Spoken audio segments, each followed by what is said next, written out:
ஸ்தோத்திரிப்போம். பிப்ரவரி மாதம் ஒரு சமயம் அந்த ரொம்ப டஃப் டைமாக இருந்திருக்கலாம், கடினமான மாதமாக இருந்திருக்கலாம், நிறைய பிரச்சனைகள் இருந்திருக்கலாம், போராட்டங்கள் இருந்திருக்கலாம், பலவீனங்கள் இருந்திருக்கலாம், சத்துருக்களுடைய சூழ்ச்சிகளாக இருந்திருக்கலாம். ஆனால் நாம் எல்லாவற்றையும் கடந்து இந்த மார்ச் மாதத்தில் பிரவேசித்து இந்த முதலாவது ஞாயிற்றுக்கிழமையில தேவனுடைய சமூகத்துக்கு வந்து தேவனை நாம் துதிக்கவும் பாடவும் அவரை தொழுது கொள்ளவும் கற்றுக் கொடுத்த பாக்கியத்துக்காக நாம் அவரை நன்றியோடு ஸ்தோத்திரிப்போம். கர்த்தர் நல்லவர், அவரை துதியுங்கள், அவருடைய கிருபை என்றும் உள்ளது. ஆமென். நேரத்தை கர்த்தர் நமக்கு நல்லவராய் இருந்தார், எப்பொழுது நல்லவராய் இருக்கிறார். வரப்போகிற நாட்களிலே அவர் எப்பொழுதும் நல்லவராக இருப்பார். Past tense, present tense, future tense, எல்லா டென்ஸிலும் கர்த்தர் நல்லவராக இருப்பார் என்பதை கொஞ்சம் கூட சந்தேகமே இல்லை. இம்மட்டும் உதவின எதினேசர் இனியும் உதவி செய்வார். இம்மட்டும் தாங்கின கர்த்தர் இனியும் உங்களை தாங்கி நடத்துவார். இம்மட்டும் எத்தனையோ வியாதிகளில் சுகமளித்த யெகோவா ரஃபா என்ற நாமமுடைய கர்த்தர் இனிமேலும் எத்தனை வியாதிகள் வந்தாலும் பலவீனங்கள் நம்மை சந்தித்தாலும் உங்களுக்கு சுகமளிப்பார். வேதம் சொல்லுகிறது, ஆண்டவராகிய இயேசு கிறிஸ்து நேற்றும் என்றும் என்றும் மாறாதவராய் இருக்கிறார்.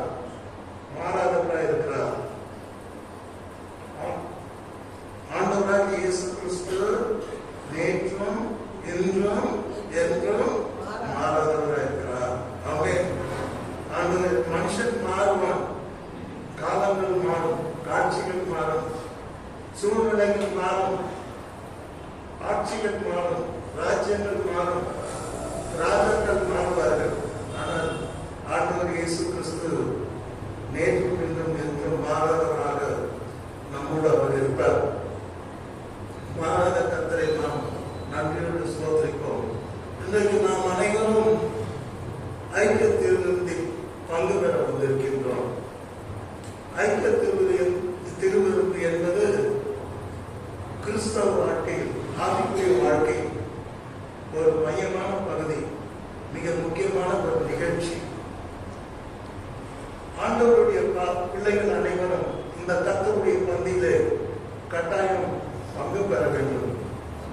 கர்த்தர் தன்னுடைய மரணத்தை, கர்த்தர் அவருடைய மரணத்தை நாம் நினைவு கூறும்படி கர்த்தர் இந்த பந்தியை நமக்கு ஆயத்தப்படுத்தி இருக்கிறார். தேவனுடைய பிள்ளைகள், விசுவாசிகள் ஒவ்வொருவரும் இந்த கர்த்தருடைய பந்தியிலே பங்கு பெற வேண்டும் என்பது, பங்கு பெற வேண்டும் என்று தேவன் எதிர்பார்க்கின்றார். நாம் இதில் கட்டாயம் பங்கு பெற வேண்டும் என்று தேவன் நம்மிடத்தில் எதிர்பார்க்கிறார். நாம் எதை மிஸ் பண்ணாலும் இந்த ஐக்கிய திருவிருந்தை நாம் ஒரு நாளும் மிஸ் பண்ணக்கூடாது. Being as a Christian, தேவனுடைய பிள்ளைகளாகிய நாம் ஒருபோதும் இந்த கர்த்தருடைய பந்தியை மிஸ் பண்ணாமல், தவறிடாமல் நாம் இதில் பங்கு பெற வேண்டும். அருமையானவர்களே, இன்னைக்கு தேவனுடைய செய்தி என்னவென்றால் கர்த்தருடைய ராபோஜனம். கர்த்தருடைய ராபோஜனத்தை குறித்து இன்றைக்கு நாம் தியானிக்க போகிறோம். இந்த கர்த்தருடைய திருவிருந்துக்கு 4 பெயர்கள் இருக்கிறது. முதல் பெயர் அப்பம் பிட்குதல். ஒரு அழகான ஒரு வார்த்தை, அப்பம் பிட்குதல். ஆங்கிலத்தில் சொல்லுவார்கள், ரொம்ப அழகா இருக்கும், breaking of bread. Breaking of bread சொல்லி ரொம்ப பெரிய நிறைய சபைகளோடு எனக்கு பழக்கம் உண்டு. பிரேக்கிங் ஆஃப் பிரெட் பாஸ்டர் இன்னைக்கு நான் பார்ட்டிசிபேட் பண்ணேன்னு சொல்றேன். இது ஆங்கிலத்தில் ரொம்ப நேர்த்தியா இருக்குது. தமிழ்ல அப்பம் பிட்குதல். எஸ், அதுக்கு 2வது பேர் என்ன? கோழி கம்யூனியன். ஹோலி கம்யூனியன், அதாவது பரிசுத்த நற்கருணை என்று இது ஒரு பெயர். இரண்டாவது, பரிசுத்தமான ஒரு கூடுகை என்றும் இதுக்கு அர்த்தம் இருக்கிறது. ஆக இது பரிசுத்த நற்கருணையாக இரண்டாவது அழைக்கப்படுகிறது. மூன்றாவது, இதற்கு பெயர் ஐக்கிய திருவிருந்து. நாம் எல்லாரும் ஒரே குடும்பம், வித்தியாசமான குடும்பங்களை பிறந்து நாம் ஆண்டவரை ஏற்றுக்கொண்டோம். ஆனால் அவருடைய ஒரே ரத்தத்தினாலே நாம் அனைவரும் மீட்கப்பட்டு தேவனுடைய பிள்ளைகளாக, அவருடைய ராஜ்யத்தின் புத்திரராக, அவருடைய பரலோகத்தின் குடும்பத்தின் மக்களாக இன்றைக்கு நாம் மீட்கப்பட்டிருக்கிறோம். ஆகவே இது ஐக்கிய திரு விருந்து. இது ஒரு விருந்து. பிற்பாடு இதை குறித்து, விருந்தை குறித்து அப்புறமா பேசுறார். கடைசியாக இதற்கு பெயர் கர்த்தருடைய பந்தி. என்ன பந்தி? கர்த்தருடைய பந்தி. எங்க அம்மா நிறைய பழமொழி சொல்லி திட்டுவாங்க, இல்லைன்னா அறிவுரை சொல்லி கொடுப்பாங்க. என்ன ஒன்று சொல்லி கொடுப்பாங்க எப்போதுமே, பந்தியிட்ட முந்திக்கோ. கல்யாணம் தான் ஃபர்ஸ்ட் போடுவாங்க, போய் ஃபர்ஸ்ட் போய் உட்காந்து பந்தியில முந்திக்கோ, படையில திருந்திக்கோ. ஏன்னா முன்னால நீங்க பட்டு முன்னால முன்ன பட்டு செத்து போயிடுற, பின்னால கொஞ்சம் சேஃப். இப்போ நெப்போலியன் போனபார்ட் அப்படின்னு இருந்தார். வேர்ல்டு ஹிஸ்டரி அப்படின்னு தொடங்கினால அவர் இல்லாத, நெப்போலியன் இல்லாத வேர்ல்டு ஹிஸ்டரி கிடையாது. என்ன அவர் பண்ண போர்லாம் பார்த்தீங்கன்னா எல்லாத்தையும் ஜெயித்து வருவார். என்ன அவர் பின்னால இருப்பார், பின்னால வந்து ஃபைட் பண்ணுவார். சோல்ஜர்ஸ் எல்லாம் முன்னாடி ஃபைட் பண்ணுவார். எது சொல்றதுன்னா, பந்திங்கிற வார்த்தை பழம்பெரும் வார்த்தை. இப்ப பார்த்திருக்கிறாங்க, படாத்தாமான்னு சொல்றான், விருந்துன்னு சொல்றான், பஃபேன்னு சொல்றான், என்னென்ன சொல்றான். பட் அந்த காலத்துல போனா தெரியும், நம்ம முற்பதாக்கள் சொன்னதெல்லாம் பெரிய ஒரு விருந்து நடக்கும் போது அழகா சொன்னாங்க, பந்தி அப்படின்னு. கல்யாணம் பந்தின்னாங்க. கல்யாணம் முடிஞ்சுதான் ரிசப்ஷன் போனதான் எல்லாருக்கும் போய் பந்தியில் விட்டாங்க. அங்கே நேர்த்தியான சுவையான உணவுகள் பரிமாறப்படும். ஆனா அது எல்லாத்த விட ஒரு பரலோக பந்தி எதுன்னா கர்த்தருடைய பந்தி. அல்லேலூயா. இன்னைக்கு நம்ம எல்லாரும் பந்தி வந்திருக்கிறோம். என்ன பந்தி?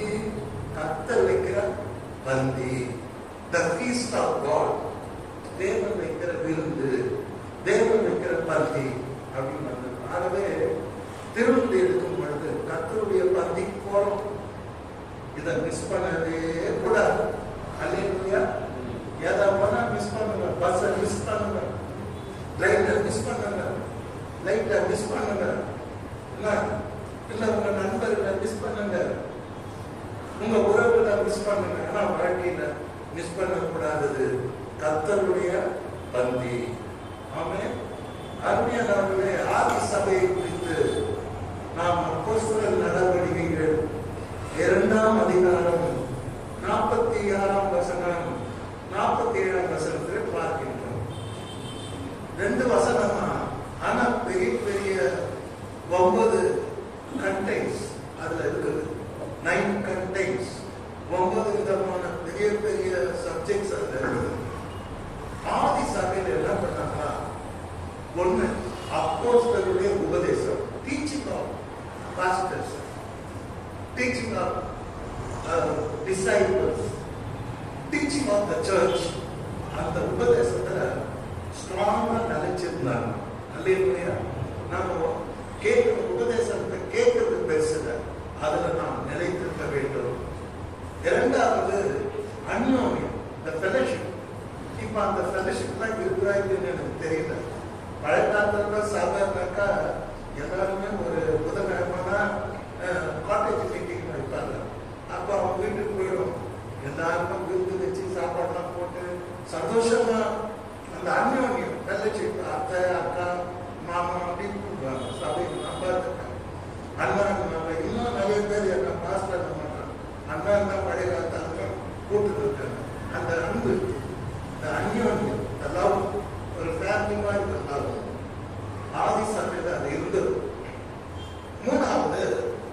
ஜெபம் பண்ணாங்க. சபையார் வந்து ஆதி சபையில அடிக்கடி டெய்லி ஜெபம் வந்து டெய்லி சபை திறந்திருந்தது. டெய்லி போய் சபையார் ஜெபம் பண்ணாங்க. ஆபீஸ் வேலை முடிச்சுட்டு டெய்லி ஜெபம் பண்ணாங்க. அடுத்தபடியாக பார்க்கும் பொழுது ஆதி சபையார் தினமும் தேவனை துதித்தாங்க. வீடுகள் தோறும் தேவனை துதித்தாங்க. வீடு வீடா கூடி ஜெபம் பண்ணாங்க, தேவனை துதிச்சாங்க. இன்னைக்கு எல்லா வீட்லையும் இந்த துதி ஜெபம் வீடுகள்ல நடத்தப்படணும். அது நடக்கணும். அது வந்து குடும்ப ஜெபம் கூட சொல்றாங்க. அடுத்தபடியாக பார்க்கும்போது எல்லாருக்குள்ளேயும் ஒரு மனம்னா ஒன் டேஷ். நீ கிழக்க போனா நான் மேற்க போவேன், நீ வடக்க போனா நான் தெற்க போவேன். அப்படின்றதுல வாழ்க்கை எல்லாரும் ஒரே திசையில போனாங்க. அந்த காலத்துல ஒரு மனம் ஒற்றுமை திருச்சபை இருந்தது. அதிலே ஆழமாக அவர்கள் இருந்தார்கள். அது ஒரு பெரிய சப்ஜெக்டாக ஆதி சபையில் காணப்படும். ஒன்னஸ். ஏன்னா ஆண்டவர் என்ன சொல்றார்? நீங்கள் ஒருமனப்பட்டவர்களாய் நீங்கள் கூடி என் நாமத்தினாலே நீங்கள் எதை கேட்டாலும் நான் அதை உங்களுக்கு கொடுப்பேன். ஒருமனப்பட்டவர்களாய் 120 பேர் மேல் வீட்டாரை கூடியிருந்தார்கள். அப்போ ஒருமனப்பட்டு ஜபத்திலும் தோத்திரத்திலும் காத்திருக்கும் போது அவர்களுக்கு பரிசுத்த ஆவியானவர் ஊற்றப்பட்டார். அந்த பரிசுத்த ஆவியானவர் ஊற்றப்படுவதற்கு பேசிக்கா இருந்தது என்னன்னா அவர்களுக்குள்ள காணப்பட்ட ஒரு மனம். எங்கே ஒரு மனம் இருக்கிறதோ அங்கே தேவன் இருக்கிறார். எங்கே ஒரு மனம் இருக்கிறதோ அங்கே பரிசுத்த ஆவியானவர் இருக்கிறார். எங்கே ஒரு மனம் இருக்கிறதோ அங்கே தேவனுடைய வார்த்தை இருக்கிறது. கர்த்தர் உங்களை ஆசீர்வதிப்பாராக. அடுத்தபடியாக பார்க்கும் பொழுது ஆதி சபையிலே தினமும் தேவாலயத்தில் சென்று அதை வந்து தினமுமே போய் ஜனங்கள் சபையில போயிட்டு ஜெபம் பண்ணிட்டு வருவாங்க. இந்த நாட்டுல வாரத்துக்கு ஒரு நாள் வரதுக்கே ரொம்ப கஷ்டமா இருக்கு ஜனங்களுக்கு. ஆனா பட் ஆதி சபை எப்படி இருந்ததுன்னா சூப்பரா இருந்தது. எழுப்பதெல்லாம் இருந்தது. தினமும் தேவாலயத்துல போய் கழித்திருந்தார்கள் என்று போடப்பட்டிருக்குது. அடுத்தபடியாக ஆதி சபைய கர்த்தருக்குள்ள மகிழ்ச்சியா இருந்தாங்க. இன்னைக்கு மகிழ்ச்சின்னா எத்தனை கிலோ எவ்வளோ கேட்கிற அளவுக்கு மகிழ்ச்சி காணாம போயிடுச்சு. ஆனா மகிழ்ச்சி தான் முக்கியம். கர்த்தருக்குள் மகிழ்ச்சியா இருப்பதே உங்கள் பலன். உங்களுக்கு என்ன பலனு? டெய்லி 2 முட்டை சாப்பிடுறதா, ஓன்மிட்டா சாப்பிடுறதா, ஜிம்முக்கு போய் வெயிட் கொடுக்குறதா? இல்ல சார், மகிழ்ச்சி தான் முதல்ல மனுஷனுக்கு ஆரோக்கியம். மகிழ்ச்சியா இருந்தா இதே கூட நல்லா துடிக்கணும், நோயே வராது. இதே ஜம்முன்னு இருக்கணும், பிளட் பிரஷர் கூட வராது. ஓகே, மகிழ்ச்சியோட ஆதி சபையார் வாழ்ந்தாங்க. அடுத்தபடி பார்த்தீங்கன்னா சொல்லப்படுது, வேதம் சொல்லுகிறது ஆதி சபையார் கபடம் இல்லாத இதயத்தோடு இருந்தார். அல்லேலூயா. ரொம்ப யோசிக்க வேண்டிய விஷயம் தான். ஏன்னா இந்த காலத்துல பாத்தீங்கன்னா மனுஷன் சூதம் வாதமாக கேட்டீங்கன்னா சர்ச்சில் உட்கார்ந்து சூதுவாதா பேசுகிறாங்க. இப்படியும் சில ஜென்மங்கள், இப்படியும் சில சாத்தானுடைய ஆவியினர் பீடிக்கப்பட்ட மக்கள் தேவனை ஆராதிக்கிறது கூட சூது மாதம் இருக்கிறான், பேசணும் உட்காந்து. அல்லேலூயா. சூதும் வாதம் என்ன தரும்? வேதனை தரும். புரியுதா? சுத்த இதை யாருக்குதான் அவங்க கொஞ்சம் இருப்பாங்க. என்ன பார்த்தாலும் சரி, அவங்க மனசு நிம்மதியா எதையும் பெருசா எடுத்துக்கணும். இந்த சூதும் வாதம் வேதனை தரும். அப்ப ஆதி சபையார் வந்து சுத்த இதயம் உள்ளது, கபடம் இல்லாத ஒரு இதயத்தோடு அவர்கள் வாழ்ந்தார்கள். அப்ப எங்க கபடு சூது அதுக்கு அந்த அன்பு வந்துடும், பாசம் ஒற்றுமை வந்துடும், கூடவே தான் வந்துடும், சக்சஸும். அல்லேலூயா. ஆகவே இந்த கபடம் இல்லா இதயத்தோட அவங்க வாழ்ந்தாங்க வேதம் சொல்றது. அருமையானவர்களே, ஆகவே எனக்கு ரொம்ப பிடிச்சது இந்த 4 பேர் படிச்சேன் இல்லையா? நான் படிச்சோம். பரிசுத்த நற்கருணை, ஐக்கிய திருவிருந்து, அப்பம் பிக்குதல் அப்படின்னு படிச்சுங்க. 4வது என்ன படிச்சோம்? கர்த்தருடைய பந்தி. இன்னைக்கு நாம பெரிய விருது வந்திருக்கிறோம். ஆண்டவர் இயேசு கிறிஸ்து சொன்னார், என் மாம்சத்தை புசித்து, கேட்டீங்களா? என் மாம்சத்தை புசித்து, என் சரீரத்தை புசித்து. கோபம் வந்துருச்சு. யாருக்கு? வேதக்காரர்கள், மூப்பர், பரிசேயர், ஜெப ஆலய தலைவர்களுக்கெல்லாம் கோபம் வந்துருச்சு. இவர் மாம்சத்தை பூசிக்க கொடுப்பாரோ? இவர் மாம்சத்தை பூசிக்க கொடுப்பாரோ? வேடிக்கையான உபதேசம் இருக்குது. ஆண்டவர் திருப்பி திட்டவட்டமா சொல்றார், என் மாம்சத்தை புசித்து என் ரத்தத்தை பானம் பண்ணுகிறவனுக்கு இன்னும் கோபம் வந்துருச்சு. எனக்கு ஒரு வேதபாரகர்னா லாயர்ஸ், பரிசேயர்னா அவங்க தியாலஜியன்ஸ், கேட்டீங்களா? தியாலஜியன்ஸ், வேதாள கலாசாலையில் பயின்றவர்கள். அப்போ இவங்கெல்லாம் என்ன பண்ணுவாங்க? நல்லா வெறுப்பேற்றுவார், பேச்சுக்கே நல்லா வெறுப்பேற்றுவார். சொல்றாரு, என் மாம்சத்தை புசித்து என் ரத்தத்தை பானம் பண்ணுகிறவனுக்கு நித்திய ஜீவன் உண்டு, நான் அவனை கடைசி நாளில் எழுப்பேன். அல்லேலூயா. ஆண்டவர் சொல்ற, என் மாம்சத்தை புசிக்கணும், என் ரத்தத்தை பானம் பண்ணணும். அப்படி பண்ணீங்கன்னா உங்களுக்கு என்ன கிடைக்கும்? நித்திய ஜீவன் கிடைக்கும். மறுபடியும் இயேசு பேசுறார். அதற்கு இயேசு அவர்களை நோக்கி, நீங்கள் மனுஷகுமாரனுடைய மாம்சத்தையும் ரத்தத்தையும் பானம் பண்ணாமல் இருந்தால் உங்களுக்குள்ளே ஜீவன் இல்லை என்று மெய்யாகவே மெய்யாகவே சொல்லுகிறேன். மாம்சத்தை பூசிக்கணும், என் ரத்தத்தை பானம் பண்ணணும். அப்போ உங்களுக்கு என்ன கிடைக்கும்? நித்திய ஜீவன். சரி, நித்திய ஜீவன் என்ன பாஸ்டர்? ஒண்ணுமே புரியல எனக்கு. நீ நினைக்கிற புரியாது, உண்மைதான். நித்திய ஜீவன் என்பது எப்பொழுதும் தேவனோடு இணைந்து வாழ்கின்ற பேர் வாழ்க்கை. அல்லேலூயா. What is eternal life? Forever and ever living with God. தாவீது சொல்வார், கர்த்தருடைய வீட்டிலே நான் நீடித்த நாட்களாய் நிலைத்திருப்பேன். எஸ், அதான் நித்திய ஜீவன். அப்ப நித்திய ஜீவன் என்பது எப்பொழுதும் தேவனுடன் இணைந்து வாழும் பேரின்ப வாழ்க்கை. இந்த நித்திய ஜீவனை உலக வாழ்க்கையிலே நாம் அனுபவிக்கலாம். வேதத்தை தியானம் செய்யும் பொழுது அவர் சமூகம், அவருடைய பிரசன்னம், அவருடைய ஆவியினுடைய பரிசுத்த ஆவியினால் சந்தோஷம், சமாதானம், இதெல்லாம் நம்ம உணர முடியும். வேத தியானம், ஜெபம், பரிசுத்த ஆவியின் நிறைவு, தேவ பிரசன்னம், இவற்றின் மூலமாக இந்த நித்திய ஜீவனை நாம் உணர்கின்றோம். கிறிஸ்துவை உடையவராக, கிறிஸ்துவுடன் வாழ்வது. கிறிஸ்துவை உடையவர்களாக, கிறிஸ்துவை உடையவர் ஜீவனை உடையவர், கிறிஸ்து இல்லாதவர் ஜீவன் இல்லாதவர். கிறிஸ்துவை உடையவராக கிறிஸ்துவுடன் வாழ்வது நித்திய ஜீவன். அது மாத்திரமல்ல, நாம் கிறிஸ்துவுக்கு ஒப்பாயிருப்போம். அவர் வருகையில் நாம் எப்படி இருப்போம்? அவரை போல நாம் இருப்போம். அவருடைய சாயலால் நாம் இருப்போம். என்றென்றும் ஆசீர்வதிக்கப்பட்ட வாழ்வுகள். இதுதான் நித்திய ஜீவன். அல்லேலூயா.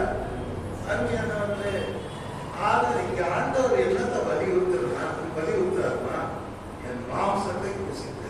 இப்ப நாம கேட்கறோம், உங்களுக்கு புரிஞ்சுதா? மாம்சத்தை புசித்துன்னா என்ன தெரியுமா? ஆண்டவர் எனக்காக சிலுவையிலே அவருடைய சரீரத்திலே என் பாவத்தை சுமந்தார் என்று அதை நினைச்சு வருந்தி பாவத்தை அறிக்கப்பட்ட ஆண்டவர் எனக்காக, என் பாவத்துக்காக என் சரீரத்தை செய்த ஒவ்வொரு அக்கிரமத்தினால் உங்களுடைய சரீரத்தை தேவனை பிற்கப்படுத்தியே உங்க ஸ்தோத்திரம் சொல்லும் போது நாம் புசிக்கின்றோம். It is going. புரியுதா? புசித்தல் என்பது உண்மையான புசித்தல் அல்ல, ஸ்பிரிச்சுவல் ஈட்டிங்.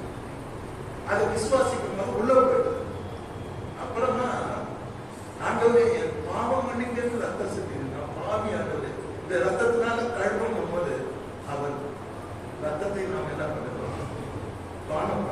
இன்டேக், அந்த சரீரம் உள்ள போது, அந்த ரத்தம் உள்ள போது, வாயினால் அறிக்கையிட்டு இருதயத்தை விசுவாசத்தால் நீ ரட்சிக்கப்படுவாய்.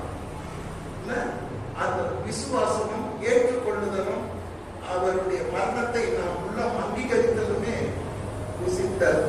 ஆனா அன்னைக்கு அவங்களுக்கு அது புரியல. யாரு புரியல? கர்த்தரை எதிர்த்த வேதபாரருக்கு புரியல, பரிசேயருக்கு புரியல, தேர் லாயர்ஸ் புரியல, அறிவு இருக்குது புரியல, ஞானம் இருக்குது புரியல. ஆனா அந்த சீடர்களுக்கு புரிந்தது. இன்னைக்கு நம்ம கூட புரிஞ்சிச்சு இல்லையா? Hallelujah. When we believe that Christ's body was broken for us, when we believe, we are intaking சாப்பிடுவாங்க உள்ள போயிடுச்சு. எனக்காக ரத்தம் செஞ்சினார் என் மீட்பர் அப்படின்னு சொன்ன போது விசுவாசிக்கும் போது நான் புஷ்டிப்போம் உள்ள போயிடுச்சு. இதே உள்ள போயிடுச்சு. Hallelujah. தானே நித்திய ஜீவன் நமக்குள்ள வந்துருச்சு. சரி, இப்ப எனக்கு ரொம்ப பிடிச்சது இந்த 4 பேர்ல எனக்கு ரொம்ப நல்லா பிடிச்ச பேருனா கர்த்தருடைய பந்தி. அல்லேலூயா. எல்லாரும் சொல்லுங்க, கர்த்தருடைய பந்தி. அப்ப நீங்க எதுக்கு வந்திருக்கீங்க? கர்த்தருடைய பந்திக்கு வந்திருக்கீங்க. பெரிய விருந்து, பரலோக ராஜ்யத்தில் நடக்க போகிற அந்த பெரிய விருந்துக்கு நேராட்டமாக ஆண்டவர் இந்த விருந்தை நமக்கு ஆயத்தம் பண்ணி வச்சிருக்கிறாரு. கர்த்தருடைய பந்தி. பியூட்டிஃபுல் என்னன்னா, நிறைய பாடல்கள் எழுதுனாங்க. ஆனா இதுக்கு மாத்திரம் தனியா ஒரு பாடல் எழுதுனாங்க. சுமார் 200 வருஷத்துக்கு முன்னாடி எழுதுனாங்க. என்னது? கர்த்தரின் பந்தியில் வா. எங்க வா? கர்த்தரின் பந்தியில் வா. யார் கூப்பிடுறாரு? ஒரு விசுவாசி இன்னொரு விசுவாசியை கூப்பிடுறாரு. சகோதரா, சகோதரா, சகோதரி, கர்த்தரின் பந்தியில் வா. நீ கோயில் வராதுன்னா நம்ம போய் கூப்பிடணும். கர்த்தரின் பந்தியில் வா. சகோதரா, கர்த்தரின் பந்தியில் வா. அழகு பாட்டு பாருங்க. அந்த இப்பதான் நிறைய பாட்டுகள் வந்துச்சு.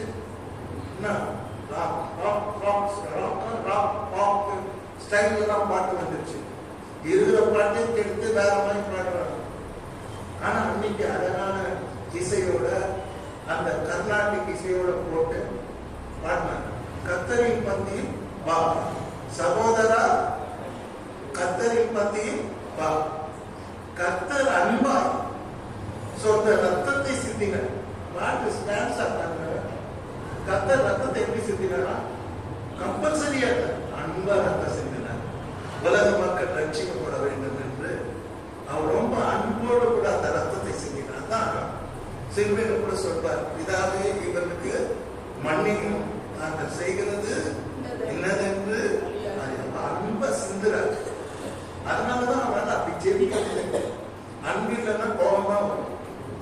ஒண்ணு அன்பு இருக்கிற இடத்துல கோபம் இருக்காது, கோபம் இருக்கிற இடத்துல அன்பு இருக்காது. சோ கர்த்தர் அன்பாய் சொந்த ரத்தத்தை சிந்தினார். காரணத்தை மன பூரணமாய் எண்ணி கர்த்தரின் பந்தியில் தேவன் நம்மை அழைக்கிறார். எங்க அழைக்கிறாரு? அவருடைய பந்திக்கு அழைக்கிறார். அல்லேலூயா. நான் ரொம்ப நாளா ஸ்ட்ராங் கிறிஸ்டியன். எவ்வளவு பேரை பார்த்துட்டு தெரியுங்களா? டீக்கன் ஆட்கள் 7 வெளி பாத்திரம் ஆளுக்கு தூக்கிட்டு போவாங்க. 7 டீக்கன் எல்லாரும் அழுப்பாங்க. சர்ச்சில் அழுப்பாங்க. அப்படி எழுப்பாங்க. சில பேர் அழுதுகளே என்ன சொல்லுவாங்க, நான் பாதி பாஸ்டர் பாட அப்படின்னு சொல்லுவோம். இப்ப நாங்க சொல்றேன், எப்ப நீங்க இந்த குணத்தை அழுகுறீங்களோ உங்களுக்கு தான் இந்த பந்தி கத்தை நியமிச்சிருக்காரு. அழுதுங்க, சாப்பிடுங்க, வாங்கல புசிங்கன்னு சொல்லுவோம். ஸோ கண்ணீரோட அன்னைக்கு இருப்பாங்க. நிறைய பேர் அன்னைக்கு சாதாரண உபவாசம் பண்ணி இந்த பந்தி கைக்கிற வரைக்கும் சாப்பாடு தண்ணி ஏதோ மனம் அப்படி போயிருக்கோம்.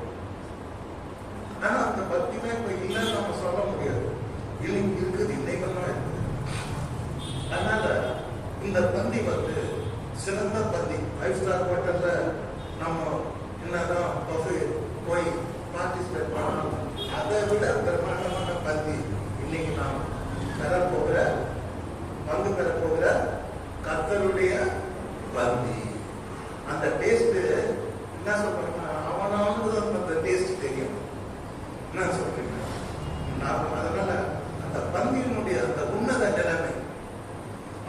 முகக்கவரை அணிந்திருந்து அதை நாம் ரொம்ப ஸ்ட்ராங்கா உறுதியா இருக்கணும்.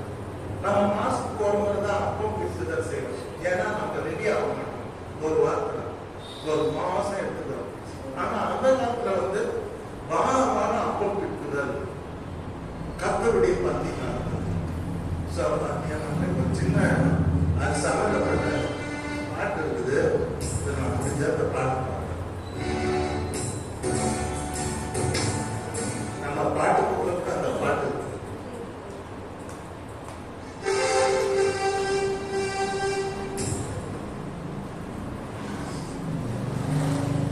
கர்த்தருடைய பந்தியத்தை ஞாபகம் வச்சுட்டே இருக்கேன். பாட்டு பாட்டுனா அதை ஞாபகம் வைக்க வச்சு கர்த்தருடைய பந்தி.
கர்த்தருடைய ஐக்கிய பந்தி துன்பம் துயர் போகும் இதயம் சுத்த திடனாகும் இன்பம் மிகும் தேவ அன்பின் விளைவுக்கு தாமதம் பண்ணாத சீக்கிரமாக இந்த பாட்டில் எழுதியிருக்காரு.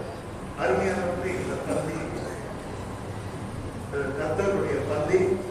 இந்த பந்தியில நாம் உறுதியாக நாம் தத்திருக்க வேண்டும். கர்த்தர் உங்களை ஆசீர்வதிப்பாராக. சரி, இந்த பந்தி கர்த்தரால் நமக்கு ஞானிக்கப்பட்டது. இந்த பந்தியிலே நாம் பங்கு பெறும் பொழுது இந்த பந்தி எதை காட்டுகிறது என்றால் இது தேவனுடைய கட்டளை. இரண்டாவது உங்களுடைய கீழ்ப்படிதலை அது காட்டுகிறது. அல்லேலூயா. You are so obedient. You are so much loving God. இப்போ இல்லைன்னா இந்த பந்திக்கு நீங்க வரமாட்டீங்க. அப்போ யார் யார் இந்த பந்தில பங்கு பெறுகிறார்களோ, இந்த அப்பத்தை புசித்து இந்த பாத்திரத்தில் பானம் பண்ணுகிறார்களோ, these people are obedient people. தேவனுக்கு கீழ்ப்படிதலான பிள்ளைகள். தேவன் இப்பேற்பட்ட பிள்ளைகளை அவர் ஆசீர்வதிக்கிறார்.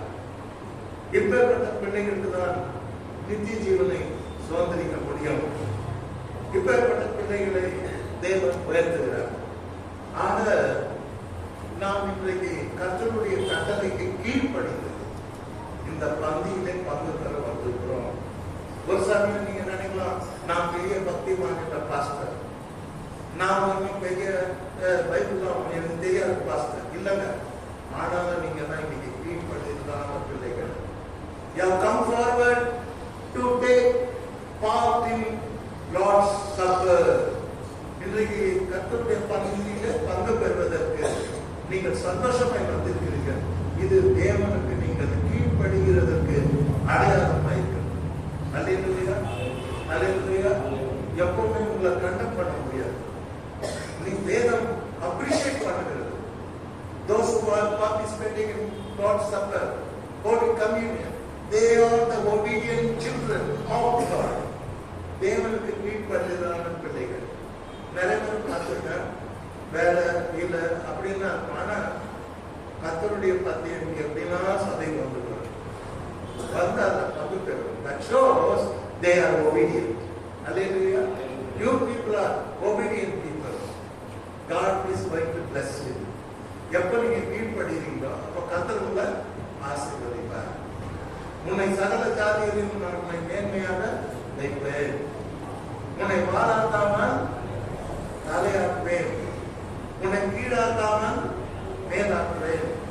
நீயோ அநேக ஜாதிகளுக்கு கடன் கொடுப்பாய். கடன் உன் போக்கை நான் ஆசீர்வதிப்பேன், உன் பலத்தை நான் ஆசீர்வதிப்பேன். கேட்டீங்களா? இதெல்லாம் யாருக்கு இந்த வாக்குத்தத்தம்னா, யார் கீழ்ப்படுகிறார்களோ ஆண்டவருக்கு அந்த பிள்ளைகளுக்கு இந்த வாக்குத்தத்தத்தை தேவன் வைத்திருக்கிறார். ஆக இந்த ஐக்கியத்தில் பங்கு பெறுகிற அனைவரும் கீழ்ப்படுகிறதான பிள்ளைகளாக நீங்கள் இருக்கிறீர்கள். அந்த ஆண்டவருடைய கட்டளை ஏற்று நீங்க திருவிழா பங்கு பெறணும். அல்லேலூயா. கர்த்தர் உங்களை ஆசீர்வதிப்பார். இரண்டாவது பார்க்கும்போது இது ஒரு ரிமெம்பரன்ஸ். ஆண்டவர் இயேசு கிறிஸ்து எனக்காக சிலுவையில் அறையப்பட்டார், பாவம் மன்னித்து ரத்தம் சிந்தினார், மரித்து அடக்கம் பண்ணப்பட்டார், மூன்றாவது நாள் உயிரோடு இருந்தார் என்பதை நீங்க மனசுல நினைவு கூறுதை கொண்டே இருக்கிறீர்கள். நினைவு கூறுதல், ரிமெம்பரன்ஸ். இப்ப ஆகஸ்ட் 47 15ஆம் தேதி வந்துட்டா இந்த நாடு சுதந்திரம். ஜனவரி 26ஆம் தேதி வந்துட்டா பெரிய விழா. இந்தியாவில் ஒரே புதுகலமா இருக்கீங்க, மக்களாட்சி, பிறந்த நாள்.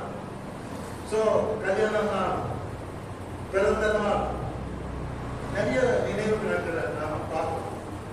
நிறைய நினைவு சின்னங்களை பார்க்கின்றோம், நிறைய நினைவு மண்டபங்களை பார்க்கின்றோம். ஏதோ ஒன்றை அது நினைவு கூறுகிறது. ஆனால் இன்றைக்கு நாம் நினைவு கூற போவது எது என்றால், இயேசு எனக்காக மரித்தார், இயேசு என் பாவங்களுக்காக ரத்தம் சிந்தினார், இயேசு என் பாவங்களுக்காக தன்னுடைய சரீரத்தை சிலுவையிலே பலியிட்டார்.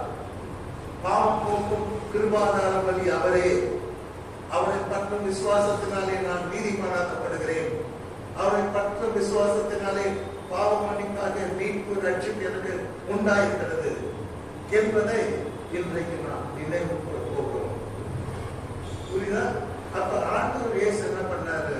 வியாழக்கிழமை ராத்திரி, நாளைக்கு சிலுவையில் அறையப்பட போறாரு.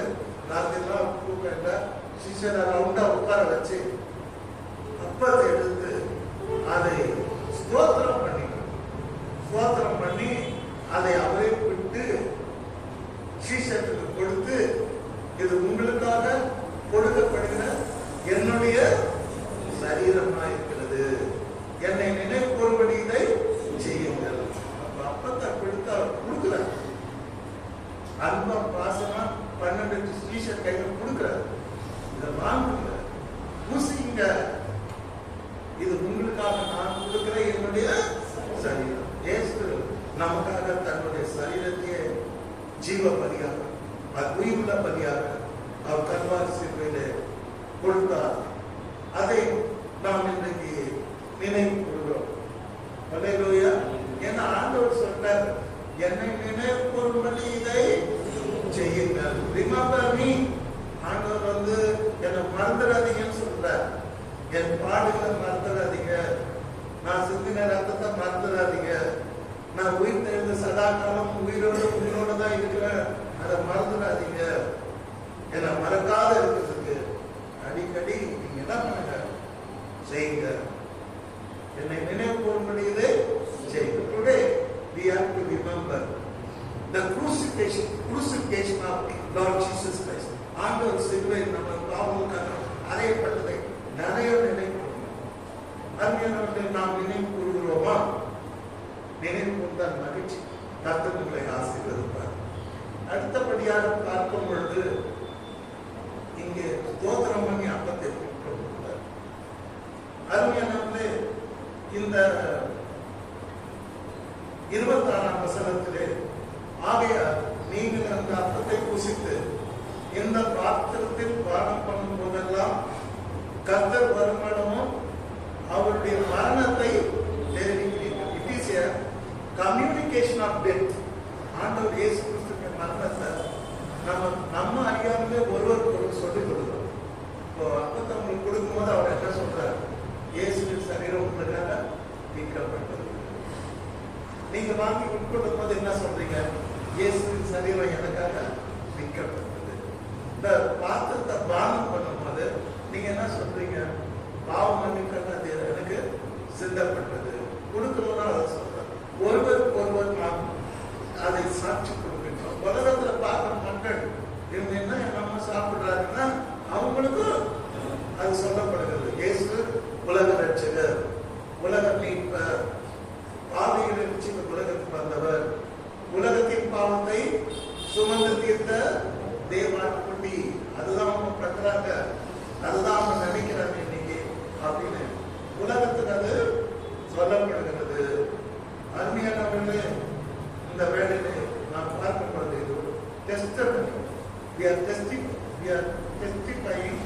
நாம் ஆண்டவருடைய மரணத்தை குறித்து, இந்த உலகத்திலே அவருடைய உயிர்த்தெழுதலை குறித்து நாம் சாட்சி சொல்லுகிறோம்.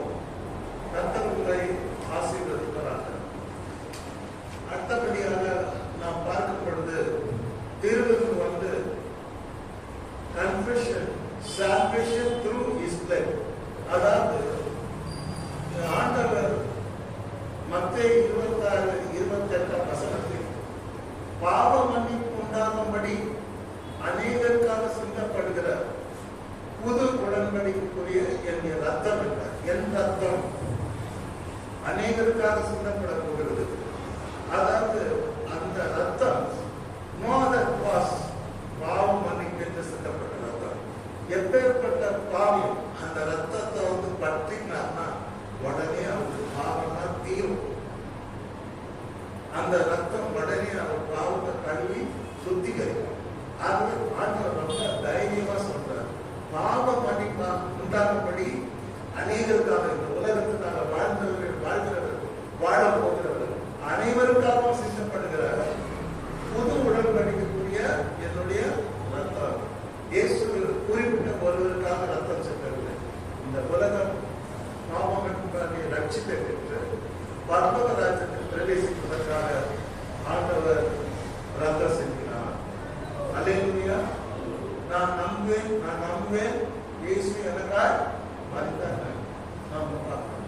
அடுத்தபடியாக பார்க்கிறது இந்த அப்பத்துக்காகவும் விற்கப்பட்ட ஆண்டவருடைய சரீரத்துக்காகவும் அவர் ரத்தத்துக்காகவும் நாம் நிறைய துதிக்கணும் அப்படின்னு ஆண்டவர் அதை எடுத்து காட்டுவார். சீஷர்களோடு பந்தி இருக்கும்போது லூக்கா 22:19 பின்பு அவர் அப்பத்தை எடுத்து ஸ்தோத்திரம் பண்ணார், அதை விட்டு அவருக்கு கொடுத்தார். கொடுத்து மறுபடியும் அதே தான் சொல்றார், உங்களுக்காக கொடுக்கக்கூடிய சரீரம் என்னை நினைவு கூறும்படி இதை செய்தார். அப்ப இந்த ஒவ்வொரு நிமிஷமும் அவருடைய ரத்தத்தை நினைச்சு துதிக்கணும். அவர் பட்ட பாடுகளை நினைச்சு துதிக்கணும். அவர் சிலுவையை பார்த்து அவரை அன்போடு பாசத்தோடு நினைச்சு துதிக்கணும். இந்த பண்டிகை ஒரு நாள் இப்படியே துதிச்சு இருக்கும்போது அந்த கெட்சமேனே தோட்டத்தை பார்த்து துதிக்கும் போது எனக்கு சட்டுன்னு மாறிடுச்சு. மன கஷ்டத்தை அழ ஆரம்பிச்சிட்டேன். என் ஒய்ஃப் வந்துட்டாங்க. அப்ப சொன்னாங்க, இந்த மாதிரிதான்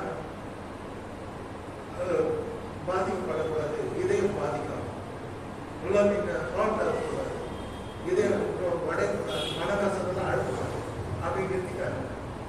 நானும் அப்படின்னு பாடல நினைக்கும் போது துக்கம்தான் மனசுதான் பழையும், கண்ணில் தண்ணீர் தான் வரும். ஏன்னா அப்படிதான் நம்ம அவருக்கு ஸ்தோத்திரம் செலுத்தணும். அந்த அப்பத்தை போல சரீரம் வைக்கப்பட்டது.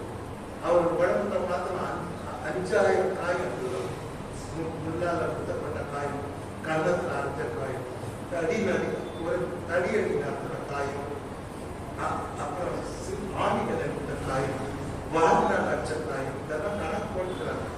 அவருக்கு ஒரு டெத் சர்டிபிகேட் கொடுத்துருக்காங்க. அந்த காலத்துல அந்த டெத் சர்டிபிகேட்ல 5000 காயம், 5400 அந்த கெட்செமனேல போயிருக்கார். அருமையானவர்களே, ஆண்டவர் நமக்காக காயப்பட்டதை நினைத்து நன்றியோடு நாம் சோதிக்க வேண்டும்.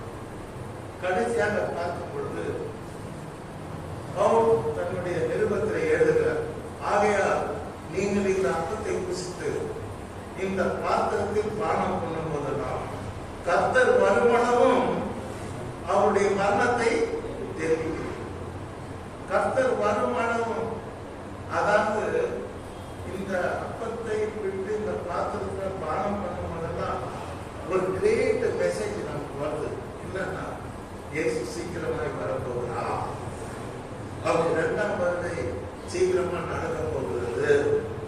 அப்ப ஆண்டவர் இன்னொரு விதத்துல என்ன சொல்றார், நான் மீண்டும் சீக்கிரமா வருவேன், நான் வரமாட்டேன், சின்ன பின்வாங்கிட போறீங்க, எனக்கு ஓடிக்க போறீங்க, நான் வருமானம் என்னுடைய அன்பில், கல்வாரி அன்பில், சிலுவை அன்பில், இந்த பிக்கப்பட்ட சரீரத்தில் சிந்திய ரத்தத்தில் நான் வருமானமும் நீங்கள் என்ன பண்ணுங்க, என் மரணத்தை தெரிவிக்கிறீர்கள். அல்லேலூயா. அப்ப நான் இயேசு கிறிஸ்து ஆண்டவர் சீக்கிரம் வருவார். இயேசுவே சொன்னாங்க, நான் வரும்போது யுத்தத்தின் செய்திகளை நீங்கள் கேள்விப்படும். நான் வரும்போது இதெல்லாம் அடையாளம்.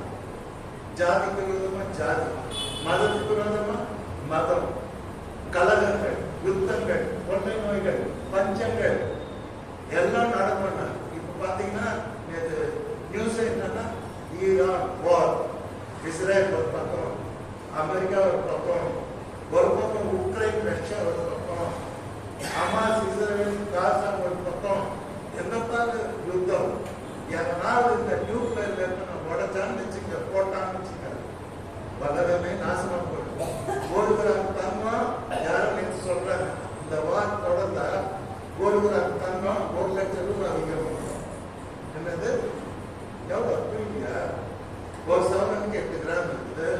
1 கிராம் தங்கம் எவ்வளவு கொடுக்குவாங்கன்னா 1 லட்சம். அதான் வார் வரும்போது கோல்டு தான் வேலை. ஒரு தேசத்துக்கு தேவை கோல்டு தான். அப்போ பயமா இருக்குது. அப்புறமே நம்ம பாம்புல வெடிச்சா கொள்ள நோய்ங்க வரும், பெரிய பெரிய புது நோயெல்லாம் வந்துடும். உலகத்துல அமைதி இருக்காது, பஞ்சம் வந்துடும், பட்னி வந்துடும், நிறைய பேர் சாவு, விதவை ஆயிடுவாங்க, ஊனமுற்றம் நிறைய ஆயிடுவாங்க. அதனால நம்ம ஜெபம் பண்ணணும், ஆண்டவரே இந்த காலத்தில் இது நடக்கக்கூடாது. ஆனா இன்றைக்கு நடக்கிற இந்த அடையாளங்களை நாம் பார்க்கும் பொழுது கர்த்தராகிய இயேசு கிறிஸ்து சீக்கிரமாய் வரப்போகிறார் என்று இவைகளை நாம் எதிர்நோக்கிக் கொண்டிருக்கின்றன. ஆனா கிறிஸ்தவர்களாகிய நாம் இந்த உலகத்துக்காக ஜெபிக்கிறோம். உலக சமாதானம், உலக ரட்சிப்பு, உலகத்தினுடைய சேமம், இதுக்காக தான் ஜெபிக்கிறோம். அட் த சேம் டைம் ஆண்டவர் வரப்போகிறார், வருவார். அப்படி வருகைக்கும் நாம் என்ன வரணும்? அல்லேலூயா. சரி, கல்யாணத்துக்கு போனோம்னா எவ்வளவு ஆயத்தம் பண்ணுறீங்க. நீங்க கல்யாணம் போன கிடையாது, கல்யாணம் மாப்பிள்ளையும் கிடையாது. ஆனா கூட பியூட்டி பார்லர் போயிட்டு நீங்க கல்யாணம் இல்லையா? இன்னும் அவ்வளோ ஆயத்தம். நேற்று போய் பேச்செல்லாம் பண்ணிட்டு வந்து நாளைக்கு கல்யாணம், நேற்று போயிட்டாங்க வீட்டில் தோல்விட இன்னைக்கு ரெடி பண்ணிட்டாங்க, நாளைக்கு தான் பண்ணுறோம், நாளைக்கு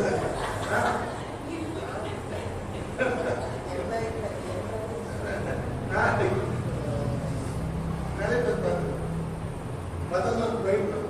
கேஷியணும் பண்ணாங்க, நம்ம பார்த்தது இல்லைங்க, நான் கேள்விப்பட்டுதான். கேஷியன் போகிறோம், கேஷியன் ஃபர்ஸ்ட் போகிற முடிஞ்ச நான் ஃபீல் பண்ணணும். அப்புறம் மறுநாள் தான் ரியல் மேக்கப் பண்ணாங்க. அதான் ரியல் மேக்கப். அது எவ்வளோ ஆயிரம் கல்யாணத்துக்கு கேட்டீங்கன்னா, கல்யாணம் மேனேஜ் பண்ணுறோம்னா ரெடியாக இருந்தாங்க கொடுக்குறாங்க. நான் சரியா ரெடியாக இருக்கணும், கல்யாணம் மாப்பிள்ளைக்கு சொல்லணும் கேட்டீங்களா? நம்ம எல்லாத்தையும் ரெடியாக இருக்கும். வேலை பண்ணா அப்படியே போட்டோம். எவ்வளோ ரெடியாக இருக்கும். காலையிலே எழுந்திரிக்கணும், சாப்பாடு கட்டணும், இன்னும் இந்த பையனுக்கு சாப்பாடு கட்டிருக்கோம், எல்லா வீடெல்லாம் பேக்கணும், ரெடி பண்ணி அப்பா அதுக்கு ஒரு இருக்க ஓட்டிருக்கோம். அவ்வளோ கஷ்டம். ஒவ்வொன்றுதான் நம்ம ஆயத்தம்.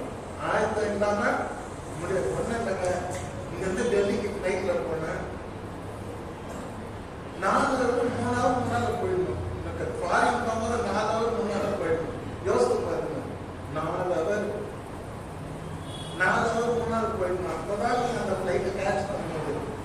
இல்லைன்னா டிஸ்டர்ப் ஆயிடும். 4 ஹவர் முன்னால போய் 4 ஹவர் லைன் நிற்கணும். ஏன்னா அது ஏர் பஸ் 400 பேர் அட் டைம் அமெரிக்கா போவோம். நம்ம 400 ஆளா இருந்தோம்னா இந்த 390 பேர் பேசஞ்சர் போன போனா நம்ம போகணும், நிற்கணும் லைன். எல்லாம் போனா லைன் நிற்கணும். அந்த ஆயத்தம், அந்த ப்ரிப்பரேஷன். ஆகவே கர்த்தர் சீக்கிரமா வரப்போறாரு. அவர் வருகைக்கு நீங்க ஆயத்தமா? புரியுதுங்களா? திடீர்னு வருவாரு. கர்த்தர் சொல்லியிருக்காரு, நான் திருடகம் போல வருவேன். ஆண்டவர் வந்து பார்த்து ஏன் சொன்னான்னு தெரியல, எனக்கு கஷ்டமா இருக்கு. ஆண்டவர் அப்படி சொல்லாருன்னு தெரியல. ஆனா அந்த ஜனத்தை புரிஞ்சுக்கிறதுக்காக நான் திருடனை போல வருவேன், நான் மின்னலை போல வருவேன். மின்னல் எப்படி வரும்? சொல்லிங்க வரும், திடீர்னு வரணும். அந்த மாதிரி ஆண்டவர் திடீர்னு வந்துடுவார். வந்துட்டாருன்னா ரொம்ப கஷ்டம். ஆயத்தமா இருக்கணும்னு அவர் எடுத்துக்குவார். அப்ப இந்த திருவிருந்தெல்லாம் அந்த ஆயத்தப்படுத்துது கர்த்தருடைய வருகைக்காக நம்மை ஆயத்தப்படுத்து. நிறைய பேர் வந்து கர்த்தருடைய வருகை பத்தி நல்ல நல்ல பாட்டெல்லாம் பாடுறாங்க. ஆனா பாட்டு வந்து ஆயத்தமா இருக்க மாட்டாங்க கர்த்தருடைய வருகைக்கு. ஆகவே நம்ம ஒவ்வொரு நாளும் அவருடைய வருகையை எதிர்பார்க்கணும். ஆண்டவரே, இன்னைக்கு உங்களுடைய வருகை தான் என்னை கைவிட்டுறாதீங்க, உங்களுடைய வருகை தானே எடுத்துக்கிட்டு. வருகையில கைவிடப்பட்டா இந்த உலகத்துல பயங்கரம் நடக்கும். சபை எடுத்து கொள்ளப்படும். உலகம் இருக்கும் உபத்திர காலம். அந்த காலத்துல வாழ்ந்தீங்கன்னு வச்சுக்க, மனுஷன் செத்தம் அப்படி ஒரு 7 வருஷம் உபத்திர காலம் இருக்கும். கேட்டீங்களா? அந்த காலத்தை பத்தினா பெரிய கதை அது. அந்த காலத்துல நம்ம போவேன்னா நாம இந்த திருவிழா இருக்கும்போது ஆண்டவர் சொல்ற, நான் வருமளவும் டெஃபினட்டா வருவேன். நான் மறுமணமும் நீங்க என்ன பண்ணுங்க, இந்த பாத்திரத்தை பானம் பண்ணுங்க, இந்த அப்பத்தை ருசிங்க. அர்த்தத்தாமே அனைவரையும் ஆசீர்வதிங்க.